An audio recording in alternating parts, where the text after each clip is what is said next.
It looks like Becca's the host. She'll have to push us live.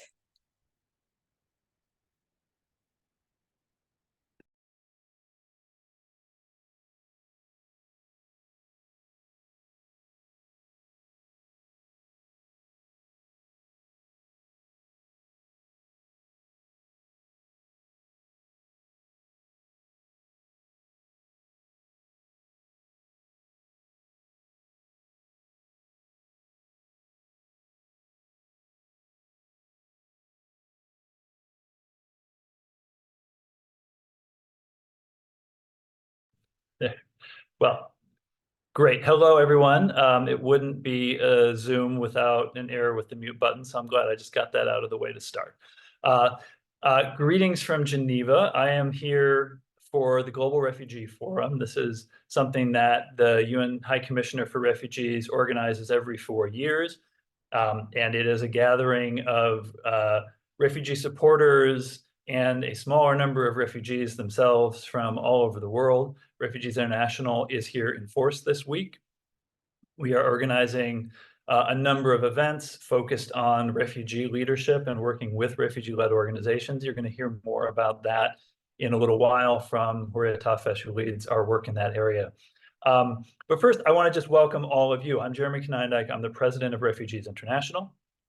I have the privilege and honor of leading this incredible organization and working with the colleagues that you will be hearing from over the next hour. And we're very, very grateful to all of you who are joining to hear from us today about our this town hall about the work that we've done this year and some of the successes that we've had and the impact that we've made.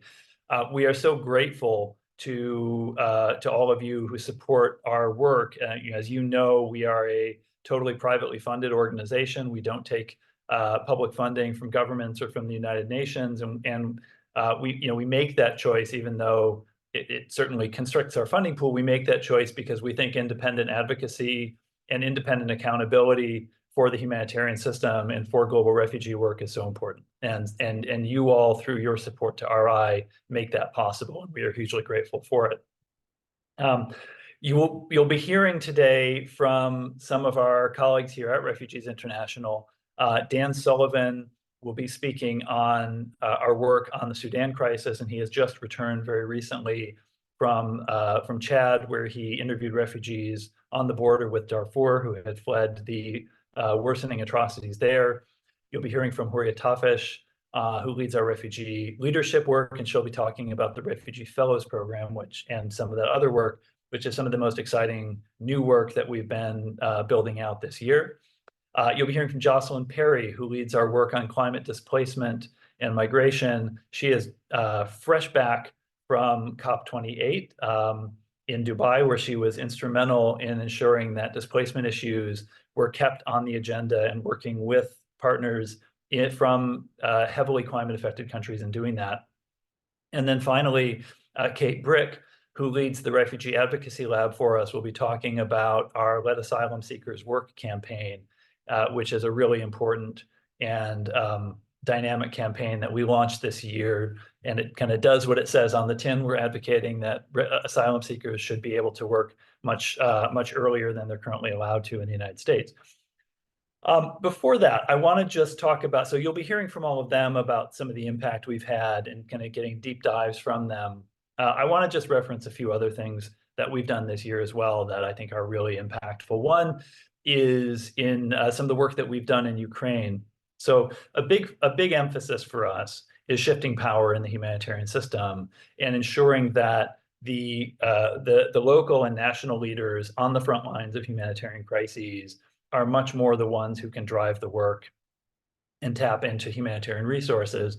And so we have used our platform as an organization that is, kind of 1 foot in the humanitarian mainstream and 1 foot outside of it to really push that conversation forward. And in Ukraine, we have spent the last year organizing convenings for Ukrainian-led NGOs on how they can play a larger role in the international response in Ukraine, as they should. And the result of those convenings over the past year has been the creation of the Ukraine Humanitarian Alliance, which is a new partnership of Ukrainian-led NGOs that is now advocating with donors, advocating with the UN, and very recently was able to unlock $35 million in new funding direct for Ukrainian organizations from the United Nations Humanitarian Fund there, by far the largest amount of money that's ever been allocated for them from that fund. So, that advocacy that we helped to facilitate, and by kind of enabling those partners, it unlocked tens of millions of dollars in new resources for locally led action in Ukraine. So that's one thing we're very, very proud of this year. Another, and this is something Dan worked on, and so can perhaps speak to in the Q&A if people are interested in hearing more, is work that we did this year to support Rohingya refugees in India. India often arbitrarily detains Rohingya refugees, and it is not, we think it is not lawful, but it is a practice that's quite common there.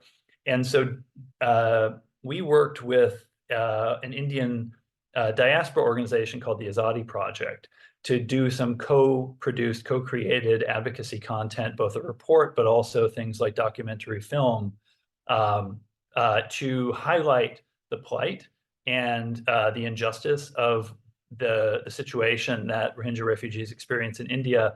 And that has led directly to a Supreme Court, a legal challenge to the arbitrary detention of Rohingya refugees that is now pending in front of the Indian Supreme Court. We hope it will turn out well, but just to get it that far and get it kind of that much into the kind of the formal systems of the Indian government is a huge achievement. We also were able this year to put a halt to deportations, what's called refoulement in technical refugee language, deportations of vulnerable Syrian refugees from Lebanon back to Syria.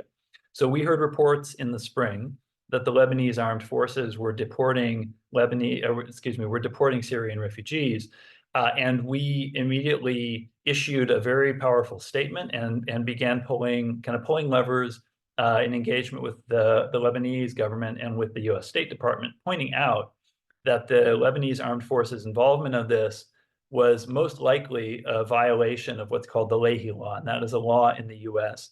that prohibits or entities that receive U.S. security funding from committing grave human rights violations, and potentially suspends their funding if that's happening. So when we brought that to the attention of the State Department, they sprang into action pretty quickly, and very soon thereafter, the deportations halted. The last thing I'll point to, and I could talk more and more, but I want you to hear from the advocates more than you need to hear from me, is some work we did in Pakistan this year. So as many of you have seen probably in the news recently, Pakistan is now seeking to deport many, many of the Afghans who have fled there since the fall of Kabul a few years ago. We saw the risk of that coming much earlier this year, and so we sent a team to Pakistan to focus particularly on some of the highest risk Afghan refugees, which are predominantly women leaders, civil society leaders, parliamentarians, journalists, who had been offered an opportunity to resettle to the United States for their own protection, but had found that that program wasn't working. It was caught up and halted due to a diplomatic impasse between the US government and the Pakistan government. And so our team went out there and had talked to a lot of the women who were being affected by this halt about what they were facing and the challenges and risks that they were experiencing in this kind of limbo that they were caught in Pakistan, but also talking to high-level representatives of the Pakistan government and the US government to identify where was the potential space for compromise that could break this impasse. And we came back, wrote a very powerful report, and then did a lot of behind-the-scenes advocacy with the US government to promote the solution that we thought was on the table. And within a few months of that, the program was restarted and largely following the recommendations that we had put out there. And just the other week, in fact, I got a very nice note of thanks from an official at the Department of Homeland Security, reflecting to me how useful they had found our advocacy, and particularly some of the behind-the-scenes work that Sabiha Khan and Devin Cohn, our two advocates who led that report, had done in engaging with DHS to push this forward. So, in a lot of ways this year, we've had tremendous impact. And again, that is due to your support and to the support we get from people like you. So with no further ado from me, I want to turn it over to our advocates to talk about some of the deeper work they've done this year. And then I'll circle back at the end and tell you a little bit about our plans for 2024. So let me hand over now to Dan Sullivan to talk about what we've done on the Sudan situation. Dan? Thanks, Jeremy, and welcome everyone. Happy to have the chance to talk a little bit about the work we've been doing on Sudan. As Jeremy mentioned, just last month, I traveled to the border of Sudan and Chad to talk to some of the refugees that were just arriving from Sudan. So I'll talk a little bit about that and some of the advocacy we've been doing. But first, just to give a little bit of the background, in April of this year, fighting broke out between two formerly allied generals in Sudan, between what's called the Sudanese Armed Forces, the SAF, and the Rapid Support Forces, or RSF. And this fighting over what now 2 days from now will hit 8 months has really devastated the country. We've seen the largest displacement crisis this year, with more than 6.5 million people displaced, including 1.2 million outside of the country. And we've seen half of the country, or half of the population, is now experiencing severe food insecurity, including 6 million who are right on the brink of famine. And then in addition to that, we've seen atrocities that disturbingly echo a lot of what was seen 20 years ago with the Darfur genocide. Whether that's targeted killing based on ethnic identity, or mass rapes, or burning of villages, arbitrary execution. So really, really disturbing things, and some of the things I heard directly from people who were fleeing to Chad. So in those 8 months, Refugees International has been trying to bring more attention to what's going on. We've carried out 3 trips to the borders of Egypt and Sudan, South Sudan and Sudan, and then Chad and Sudan. And we've been working with diaspora leaders and refugees. We've featured them in some public events. We've had high-level meetings with government officials in the US and the UN, and worked with diaspora groups and other civil society groups at a rally in front of the White House. So really trying to bring attention. One of the main asks that we've had is that what is happening be recognized as atrocities, that there be an official atrocity determination, and then the kind of steps that should follow from that. And we're very pleased last week to see that come to fruition when Secretary of State Antony Blinken announced that there were atrocity crimes happening in Sudan. So that was good to see, but there's a lot more that we want to see. And we did a letter with 50 organizations calling for that atrocity determination, but also calling for other steps that need to be taken. Everything from further support for accountability measures to increased humanitarian aid. And that last point is really important in what I saw when I was there in Chad last month. I'm going to try to share a couple of photos as I speak about this, but one moment. So as I said, last month I traveled to the border and was speaking with people newly arriving, particularly from a place called Ardamata in Western Darfur, that during the first couple weeks of November experienced horrific atrocities. The accounts I heard from people who were literally just arriving across the border, really heartrending. Talked about militias going door to door, looting, burning homes, asking about people's tribal identity, and executing men, and at times taking away women and young girls. This picture is a woman named Kamisa, who's 30 years old. She described seeing bodies filling the streets as she fled, and said that her 5-month-old was was all that she was able to bring with her. She had to leave so quickly, and she was waiting on the border for news of 3 other children that had fled with her sister, and so waiting for news from them. I'm gonna try to share another photo if I can figure it out.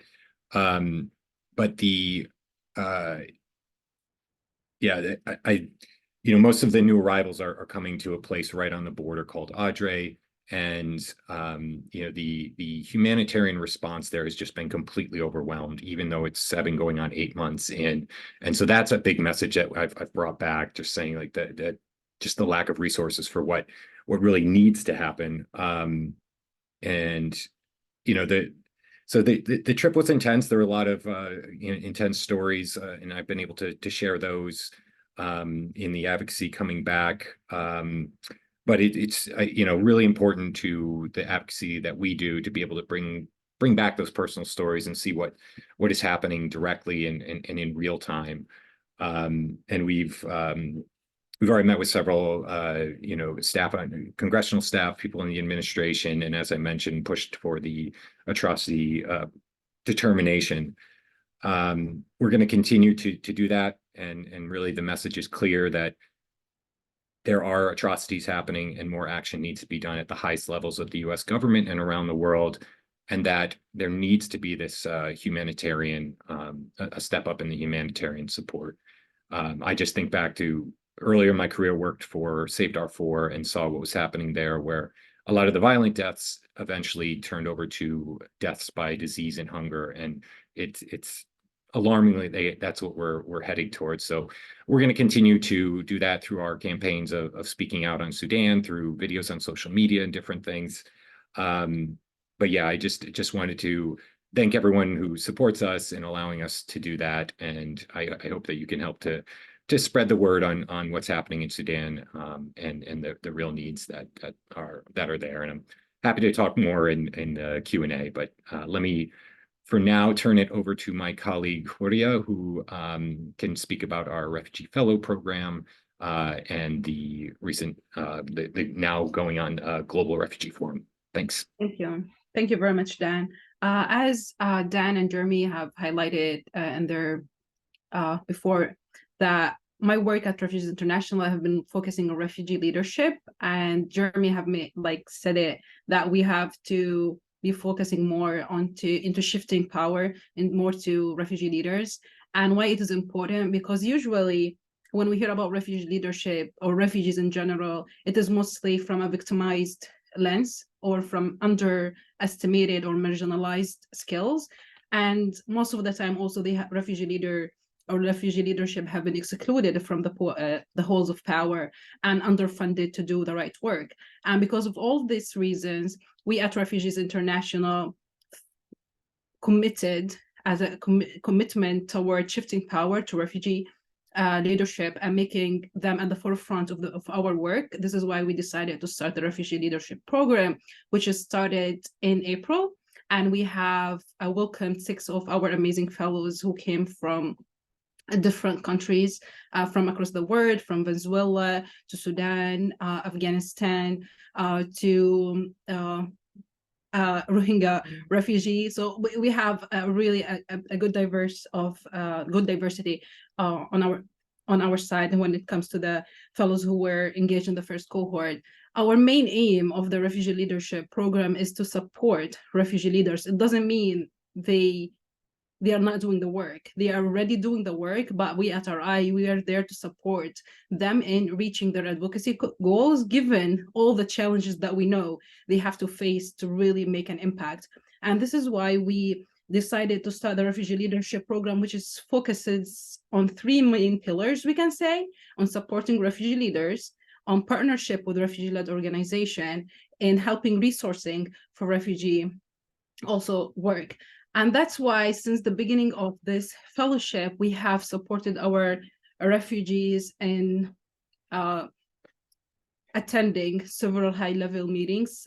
This is one what we call as the form of access, to make sure that refugee leaders have access to the halls of power and halls of decision-making. So we have supported one of our fellows, for example, Anna Maria, which lead the coalitions for Venezuelan refugee-led organization, to attend the conference on Organization of American States in Washington, D.C. The conference was actually about Venezuelan refugee, but she was the only Venezuelan refugee leader at the table, which can give you an example of why this work is really important, to have these voices in the room. Also, we have supported one of our fellows to attend the COP28, which Jocelyn is there now, which is Khaimuddin from Afghanistan. And also maybe he was one of, we can like count them, of refugee who were at COP28, and Afghan refugees in particular. Maybe he was, I don't want to say who is the only one, but maybe like 2 or 3. 2? Okay, so it was like 2 people among, we are talking about 100,000 participants. So also, yeah, this gives you an example of why this work is important and why it is important to have the voice of refugee leaders at the halls of power and at high-level meetings where decision-making is happening. And this is where we see the importance of this fellowship, not only by supporting the fellows to be in these events, but also to work with them to be prepared in these spaces, because we have, during the whole few months now, we have offered some technical training based on the fellows' requests on what needs or what areas they feel like they want some support, technical support, and to be able to be well prepared to be in such meetings, in addition to some field trips also that have taken place with our fellows in Colombia and recently in Greece. And we have heard from our advocates who did this joint research with our fellows how difference it made of having a fellow or of having someone from the community there to be in the leadership position with RI to lead on what should the field research be about in the first place, how to conduct it, how it made the whole research trip even more smoother for our RI advocates to get even a deeper access to the community, because now you are working with people who the community is trusting. So that also made a very big difference. So we had the field research trip, the high-level meetings, and also we have also made sure to connect some of our fellows with donors or with potential donors who would also make a difference. Usually refugee leaders or refugee-led organizations are very underfunded and have minimal access to donors. So at RI also we're committed to try and connect them in a way or another with potential donors. And lastly, I would like to highlight that currently we have a delegation of 8 people from RI, as Jeremy highlighted. 4 of them is our fellows, those who can actually travel. Some of them, they have some difficulties in traveling because of their refugee status, but those who can travel now, they are in Global Refugee Forum in Geneva, representing RI. The Global Refugee Forum is really a very important pillar in the global refugee governance, where different stakeholders like governments, nonprofits, private sector, and academia actually come together in order to look back at what have been done towards refugee and what could be done, or what kind of pledges can be done in the next future. Our fellows are there. They are participating as speakers in some events. We at RI also are supporting or co-sponsoring some events on the side of a GRF that focuses on refugee leadership and making sure that refugee leaders really at the forefront of any conversation that have to deal with refugees. Thank you. I will pass it to Jocelyn. Thank you so much, Horia, and thank you all for joining us here today. I'm Jocelyn Perry, the Senior Advocate and Program Manager for RI's Climate Displacement Program. So Horia mentioned I am just returned from 12 days in Dubai for COP28, the UNFCCC's or UN Climate Change Secretariat Summit that happens annually. And apologies, that is why my voice sounds like this. The final agreement for COP was just reached after about 36 hours of overtime negotiations in the early hours of our time today, so late evening their time. As Refugees International, we achieved all of the objectives, and I think a few more that we set out to at COP this year. First and foremost, as Horia mentioned, was access, elevating leadership and participation by affected communities in these discussions at the COP, because refugees don't have a seat at the table at the moment, but we made sure that they were there, that Khaimuddin and others were there on RI's badges, and that they were participating in discussions, if not having a seat at the actual negotiation table. We also highlighted our relevant research. We built partnerships with other civil society organizations and UN agencies, and we influenced the agenda setting and the realm of possibility that I think is available going into next year's COP, which will be in Baku, Azerbaijan. And we're going to be updating our own goals and strategic priorities based on the work of others and the lessons that we learned at COP this year. As I mentioned, our top priority was inclusion of affected communities at COP and access to these spaces. It's one of RI's foundational strategic objectives. We had 3 badges to access the blue zone, which is sort of where the negotiations take place, where the government members are, and where side events and other meetings take place. And we were able to allocate 2 of these to individuals who had lived experience as refugees, including Kiamuddin Ikram, one of our refugee fellows that Horia just mentioned. Kiamuddin spoke on an official UN side event on forced displacement in the context of climate change, and we successfully raised a great deal of attention to the fact that the expertise and experience of many Afghan scientists and policymakers has been marginalized at the COP since the Taliban's takeover. We also did a webinar on that earlier this year to highlight the expertise of policymakers and Afghan scientists ahead of the COP. This marginalization has left everyday Afghan people out of the decisions at the COP, but also out of financing to help their communities to respond to the effects of climate change. This is all the case, even though these people are the ones at the front lines of climate change. They're already responding to the effects of climate change within their communities, to the brunt of drought, water scarcity, to extreme heat, to worsened disasters, to crop failure. And they're doing all of this with much more limited national government support since the Taliban takeover, as well as severely reduced international support. So having Kiamuddin really raise his voice at these negotiations, but also through an op-ed that we co-authored ahead of time and through multiple media interviews and side events that he was able to do while we were in Dubai has been really critical. And I know he's brought this on to the GRF, where he is now with Horia and many of others from our team. So while refugees still don't have a seat at the negotiating tables in Dubai, we ensured that their voices were heard nonetheless, and we're going to continue to fight to make sure that in the future they are at these tables. We also highlighted our recent research, including on exclusion of displaced communities in national adaptation planning and on how climate change is worsening natural disasters, intersecting with conflict and other issues to worsen displacement crises as well in Guatemala, the Lake Chad Basin, and Somalia. Finally, we worked closely with a coalition of like-minded partners to influence the negotiations after we saw that the first draft text released of the global stocktake, which is a measure reporting on the progress against the Paris Agreement, taking place this year for the first time in the 5 years since the Paris Agreement was adopted. After we saw that the first draft text did not include or acknowledge displacement as a consequence of the impacts of climate change whatsoever, nor acknowledge that displaced people are particularly vulnerable to the impacts of climate change. So through this coalition, we were able to influence and build member support from the governments that were actually at the negotiating tables to drive home the idea that displaced people need to be recognized in this text, and that we were able to advocate for 0 references to increase up to 3 references in the final text that was adopted this morning. And what that means in practice is that displaced people will be a group that have to be prioritized in decision-making and financing going forward as we're planning for the responses to climate change at the international, regional, national, and local levels. So not just that the international community has acknowledged this through the COP framework that was adopted, but also that the national governments, the multilateral development banks, that cities and other actors as they're planning have to recognize that this text, which acknowledges displaced communities, are at the forefront of their planning efforts.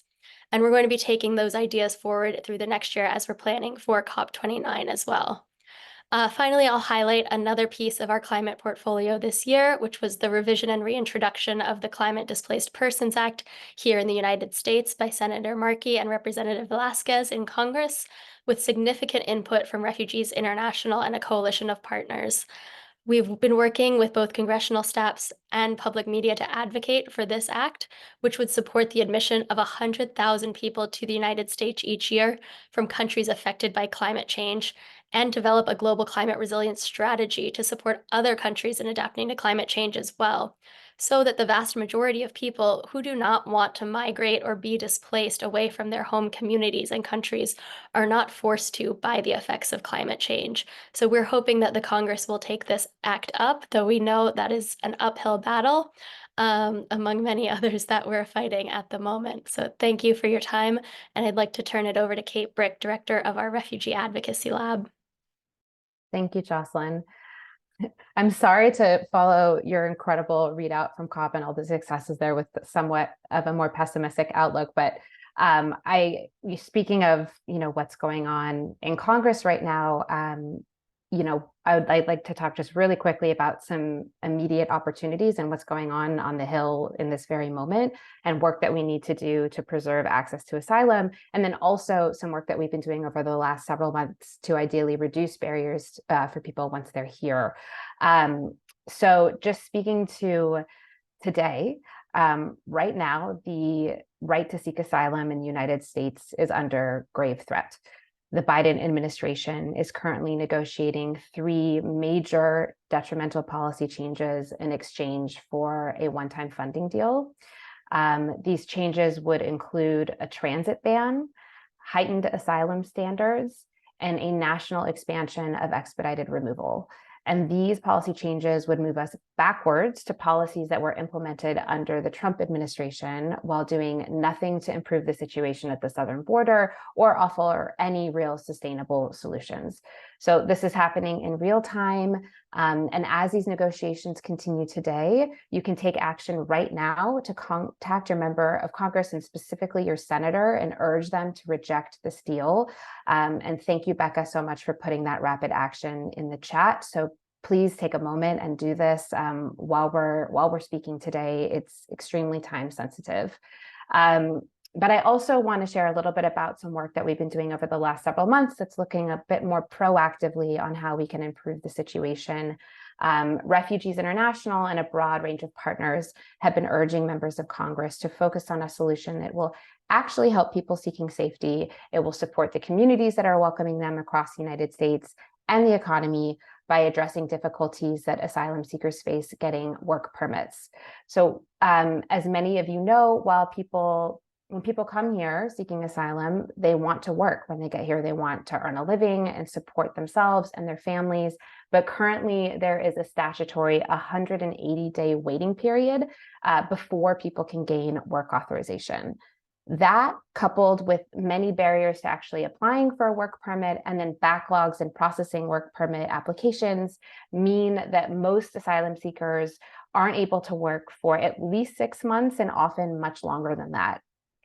This has devastating effects on people seeking safety in their families, their communities, and the economy overall. And it's also just a huge missed opportunity, because right now in the United States, we have an unprecedented labor shortage across the country and across industries. And there are thousands of people who are here already and who want to get to work as quickly as possible. So to draw attention to this issue and to urge concrete action, in October, RI and the Refugee Advocacy Lab partnered with the Asylum Seeker Advocacy Project, the American Immigration Lawyers Association, and more than 50 organizational partners from across the country to launch the Let Asylum Seekers Work campaign. The goal of this campaign is multifold. We want to educate the public about this issue and how it's affecting communities nationwide. We want to elevate the fact that there is a very large, diverse tent of support for this issue to be resolved, from the business community to state and local elected officials, to faith leaders, and critically to people seeking asylum themselves. And then we also want to urge tangible action in Congress, where there have been multiple bills introduced that would reduce this wait time and would improve access to work authorization. So key to the campaign is coalescing around a very concrete opportunity to advance support for a bipartisan bill that was introduced in the House, the Asylum Seeker Work Authorization Act. This bill would allow people to access work permits 5 months sooner, and it would also make those work permits continuously valid throughout the entire asylum adjudication process. I just want to be realistic and share that we know that the prospects of passing anything in Congress is really low now more than ever in this moment that we're currently in. But we see real value in bringing visibility to this issue, and also this deep support for a solution. And we want to be elevating that in the public conversation. So to that end, our campaign sets out to amplify and ideally broaden this cross-cutting bipartisan support for this bill in the House, and then on the issue more broadly. Since we launched the campaign, we have had more than 1,000 people from 44 states and 276 congressional districts write their members of Congress urging them to take action, which really does reflect the broad support for this solution. We had endorsements from the mayor of Boston and state and local elected officials from Iowa to Colorado. We had the Bishop of El Paso and other Christian, Jewish, and Muslim leaders endorse the campaign, as well as industry leaders and other business leaders who have been engaged. To that end, we worked with partners to release a letter to congressional leadership that was signed by more than 100 businesses and business leaders from across the country. And in the new year, we're going to be releasing a really powerful video that features faith leaders, impacted community members, business leaders, and elected officials speaking to why this issue needs to be resolved urgently and is really critical to them and to their communities. So we encourage folks to get involved in that campaign as well. That link is also in the chat, and you can go directly to the Take Action page to write to your member of Congress. But again, I would just circle back to the immediate need to write members right now about the asylum negotiation. And with that, I'll turn it back to Jeremy. Thank you. Thanks so much, Kate. And I will just, to borrow a term from my government days, I will foot stomp Kate's message about please mobilizing around the negotiations that are happening right now. You know, obviously we are at RI big supporters of humanitarian action in Ukraine, and we have been very vocal on condemning the aggression there in line with international humanitarian law.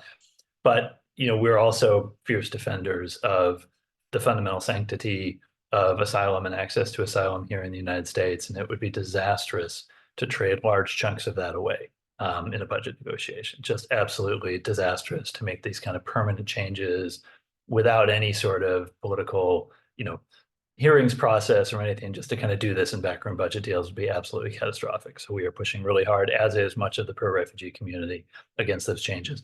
I love the set of interventions and briefings you just had, because I think it really captures and reflects so nicely what RI is all about. Everything from working to advance and support and uphold the rights and the dignity of refugees and asylum seekers in the United States, to telling the story of what's happening right now in Darfur direct from the Chadian border, and then connecting all of that up into the halls of power, you know, here in Geneva, out at COP in Dubai, and of course, routinely in Washington and New York and beyond. You know, that space that we occupy as RI is so unique, and you know, what you heard from Horia brings such a new depth to that and richness to the work that we do. We saw that just recently on the trip that one of our fellows, Farhad, who is a Yazidi refugee from Iraq, now living in France, he and Yael Shaker did a trip where, you know, his connections with Yazidis in the camps and our connections with the U.S. government enabled us to get through what had been a Greek government block on many visits to those camps. It was very powerful. I would love to talk about what we are doing in the year to come in 2024, but I also want to open up to questions from all of you, because I'm sure that there are many things you'd like to hear more about. You know, if you have questions about 2024, you want to tell us some of the things that you see as urgent in 2024, and what you would, you know, what you're interested in seeing us do or hearing from us on, we'd love to speak to some of that. I want to also just take a moment here to say a few words on Gaza, because that is obviously something we've been very engaged on, and it's much in the headlines these days, and rightfully so. You know, we have taken, I think, a very vocal and very principled approach on Gaza that is grounded in international humanitarian law. And so very soon after the attacks on October 7th, we came out with, I think, a clear and powerful statement that forcefully condemned those attacks, that rooted that condemnation in international humanitarian law. but for that same reason, also condemned what we were beginning to see and what I think we've seen in the 2 months now since, of some of the reciprocal violations of humanitarian law that we've seen in the reaction in the military campaign in Gaza. And we have, in all of our work on this, really stayed rooted in IHL, stayed rooted in humanitarian principles, and using that as our basis for how we engage and how we comment. And that has, I think, enabled a very principled response, a very forceful response, and a response that I know has been, I've heard, appreciated by many of our peers in the space. We jointly published a few days ago a very powerful op-ed in the New York Times calling for a humanitarian ceasefire on the grounds that the suffering in Gaza is now so immense that there really is no other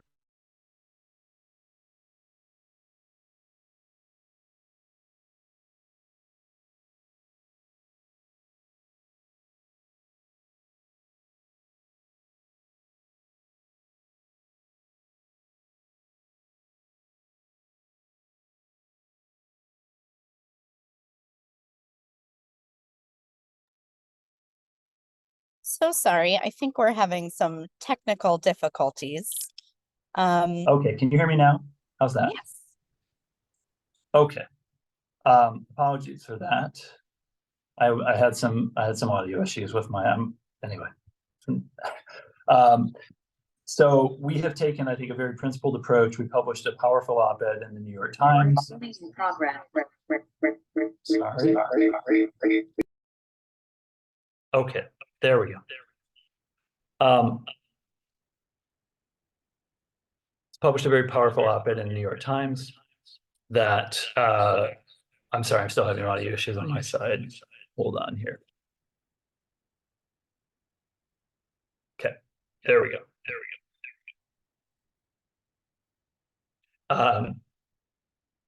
So op-ed in the New York Times, we can drop the link in the chat to that. And here at the Refugee Forum, I've been talking to a number of colleagues and peers who have expressed appreciation for that and for how we've used our voice. And I think we have, obviously this is a hugely fraught and complex issue. And I'm really proud of both the way we've commented on it publicly, but also the unity and the frankness and the mutual support we've had within our team as we've navigated this. So just huge appreciation to our team, to our supporters, and to our board for how we have, as an organization, pulled together on this issue. With that, I see we're starting to get some questions in the chat. We've got one kind of on Egypt and the Sudan crisis. And Dan, I don't know if you may want to just say a couple of words on some of what we've done. We did our first report on Sudan was actually a report from the Egyptian border about the situation that refugees from Sudan were encountering there. And Dan, do you want to maybe say a little bit about what we found in that report? Sure. Yeah, like as mentioned, that was our first trip when the Sudan crisis started, was to the Sudan-Egypt border, where the most people were fleeing towards. And there's a report, and then there was an op-ed that my colleague Abdullahi had done, which I think we can put in the chat. But yes, pushing back against the need to keep borders open and the need to provide asylum. And that's something that we've continued to echo in other border areas that we faced, in a general message that people shouldn't be forced back, number one, and then should be able to access refuge. And then added to that, trying to figure out ways to get aid cross-border as well. So the op-ed and the report go into a lot more detail on that, but that continues to be one of our advocacy points. Thanks. And we've got a question as well. I'm just reading them as they come in about refugee families. I think this may be about sponsorship from Kendra Day. So Kate, do you want to maybe speak to how some of the work of the lab and how the lab interacts with the refugee sponsorship space, and in general how what we're doing through the lab is working to create more welcoming, more supportive communities and local governments for refugees who arrive in the U.S.? Sure. Thanks, Jeremy, and thank you for that question. Just by way of context, if you're unfamiliar with the lab is a partnered initiative. It's housed at Refugees International, and then we co-lead it with the International Rescue Committee, the International Refugee Assistance Project, and Refugee Congress. And we came together about 3 years ago, having recognized in the previous administration that we really didn't have enough advocacy support and enough advocacy capacity in the United States when it came to building a movement to ensure that the US continues its leadership on welcoming people who have been forcibly displaced. And so the lab works to give capacity to the advocacy field, specifically through strategic communications resources, and then also through advocating for policy change and working at the state level in 8 states to support advocates and organizations that are doing that work. We have a network of 27 partners from around the country, and several of those are the organizations that are involved in private sponsorship. Specifically, the Community Sponsorship Hub and Welcome.us are part of a consortium of other organizations that are working with the US government on the Welcome Core private sponsorship program. And so while this is the government's private sponsorship program, they have resources for private sponsors who are working outside of that program as well, to connect them with other folks who are sponsors, to connect them with information, to connect them with resources so that they can understand how to better make sure that that process is going well. And so we'd be happy to connect you to those organizations if you don't know them yet as a follow-up. And then also, I just want to make sure to share a resource that we actually just released a few weeks ago at the lab in partnership with IRAP, looking at the state level, what states need and what states do or can do to create an environment that's going to allow for private sponsorship to be even more successful. And so I will put a link to that in the chat as well. And that's a really helpful resource, I think, and it's an example of the type of work that the lab does to really support the field with more information, with best practices, and with ideas for policy change. Yeah. Yeah, and as Kate said, groups like the Community Sponsorship Hub as well have resources, and so if you follow up with us by email, we can delve in further on that. Horia, there's a refugee leadership element to that question too. I don't know if you want to speak to that at all. I see Not that. to put you on the spot. Yeah, it's fine, but I say like we need a network of information exchange that also feed your refugee. I'm not sure about the ask here, but I think it might be you're asking for a forum where we can exchange information with our audience in order to feed it into the refugee initiative. I think I'm not very sure about what is the ask here, but maybe if you really have any ideas that you want to share with us or learn more about our refugee leadership initiative, please feel free to reach to us, and I would be more than happy to talk with you about any kind of information that would be helping us making our refugee leadership program much better and engaging. Thank you. And one of the other things that we're doing as well is something called the Refugee Storytellers Collective, which mobilizes the voices and the stories of refugees who've come here to the United States to talk about their experience, to tell their stories, and to really try to shift the narrative on how refugees are perceived in the United States. And what we have found is the more that people can connect with the more you can have a human connection, the more people understand refugees as individuals with tangible stories, see them as members of their communities, not as kind of statistics and numbers, the more support there is. And so we are trying to find as many ways as we can here in the United States to move that conversation and shift that narrative in the right direction. We've got a question around support to empowerment of women and girls, and particularly around education. This has been a pretty significant priority for us for many years. Devin Cohn, who isn't with us today for this town hall, but she's one of our advocates, and she runs our work around women and girls. She co-led our work in Pakistan earlier this year on trying to get that resettlement program started there, which I talked about earlier. And I think we'd be very interested in exploring further how we might connect with the organizations that you've referenced in the question there. We're always looking for new partnerships and kind of ways to expand our and your influence and impact on these sorts of issues. So if you want to follow up, we can connect you to Devin and see what sort of partnership opportunities there might be there. And I think that is all the questions that are in the chat right now. And you can see, or sorry, that are in the Q&A, and you can see also in the chat a link to the Refugee Storytellers Collective website.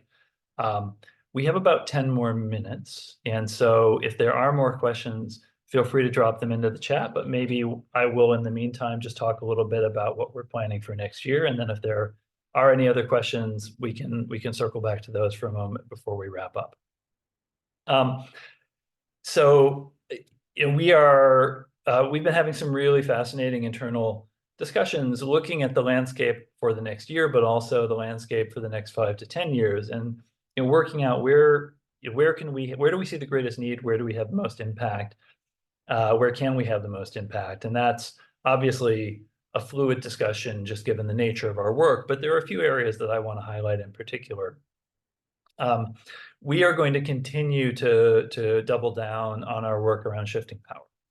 And so you heard about some of that from Horia in the Refugee Leadership Initiative that we're doing, and trying to really support the development of refugee-led organizations and their influence in the space. Jocelyn talked about that as well, and why it's so powerful to be able to bring people to kind of share the platform that we have and use that platform to bring in voices that aren't otherwise part of the discussion and need to be.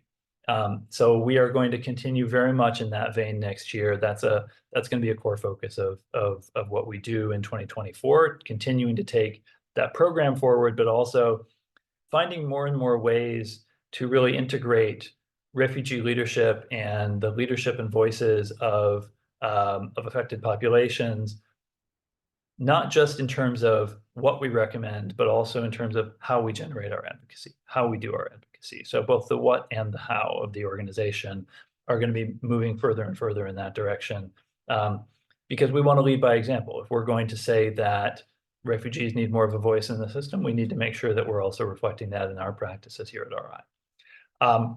We are also heavily focused on protecting asylum, and just this week has been a pretty rough week for protecting asylum. In addition to what Kate talked about with the huge risks that we're seeing in the U.S. budget negotiation, the UK also just passed a new policy through Parliament this week that would violate the Refugee Convention, that would violate their obligations under the European Court of Human Rights, and declare that Rwanda is a safe country to which to send refugees, when it is very manifestly not, and they acknowledge, and they know that. And so we are seeing in a lot of places that the front lines of refugee protection and the front lines of preserving access to asylum are not just in places like Pakistan or Colombia or Kenya, where I think we've traditionally would have thought of as refugee hosting countries, but that the global refugee crisis really is global, and that those front lines are now also in places like the US southern border and the Mediterranean Sea and the English Channel. And so we are taking a kind of comprehensive look at how to defend asylum, because of course, if ultimately, and it's been very clear to me today, hearing from a lot of these countries here at the Global Refugee Forum, if ultimately countries like Pakistan or Kenya or Colombia or Jordan, the King of Jordan spoke here today, countries like that host the bulk of the world's refugees, 75% of the world's refugees are in low and middle income countries. Only 25% are in high income countries. If they see high income countries undermining the Refugee Convention, that is going to spill over, and that's a very dangerous thing. So we need to protect asylum, and we're doing that through the kind of routine crisis advocacy that we do, things that I talked about earlier, the work that we did to put a halt to refoulement of Syrians from Lebanon, but the work that we're doing that Kate referenced in the United States to protect and expand the humane treatment of asylum seekers, that's also really important, because if asylum seekers and refugees get demonized here in the United States, that bleeds over into policy in very dangerous ways. So we are going to be working on a lot of different fronts to defend the principle and the sanctity of asylum, because without that, frankly, there's not much left. So that is a really critical fight, and that will be a big focus for us next year. And then, of course, we're going to continue the work that we do on crisis advocacy. So the sort of work we've done this year on Sudan, the work that we did this year on Gaza, the work that we did this year on the earthquake that hit Turkey and Syria. We don't know what the crises will be next year. The year before, it was work on places like Ethiopia and Tigray, and those crises will, some of them will be new, some of them will be old, but we're going to obviously continue the frontline crisis reporting and advocacy that we have always done. That will remain a really central piece of what we do. And one element of that we are very focused on and very concerned about, and it ties to the defending asylum idea, is there are now many of these long-term refugee populations from places like Afghanistan and Syria, from Myanmar, from Venezuela, who have been displaced for a long time and are kind of getting to a point where there is fatigue in hosting countries, but also fatigue from donors. And this has been a real theme of the Global Refugee Forum so far, the kind of frustration from refugee hosting countries that the donor countries and the rich countries are not carrying their share of the burden. And that puts refugees at direct risk, because if host countries become less welcoming, that is a huge danger. That is a huge danger to refugee protection. So tying a lot of those threads together will be a big focus for us next year. I'm not seeing any more questions in the chat, so I might just open it back up to my colleagues to see if that prompts anything for all of you, and then I'll wrap in a moment. Any last remarks or reflections from my colleagues? All right. Well, again, we are. I'm impressed how many people stuck it out through the hour. You always wonder with a Zoom webinar. So kudos to you who stuck here to the end, and thank you. And two things to leave you with. One, of course, as an organization that is solely funded by private funding, we really depend on your giving. And so as you are making your end of year giving decisions, we really hope that you will keep us in mind. And thank you for those of you who have already supported us. And again, I'm going to foot stomp what Sarah just put in the chat about taking action to prevent asylum from being traded away in the budget negotiations. Those are two critical things that you can do to support our mission, both supporting us financially if you are able, and whatever your financial means, taking action to make sure your members of Congress are hearing from you, not to trade away the right to seek asylum in this budget negotiation, or in general, but particularly now. So with that, thank you so much for joining us today. We are so grateful and appreciative and reliant on your support. So thank you.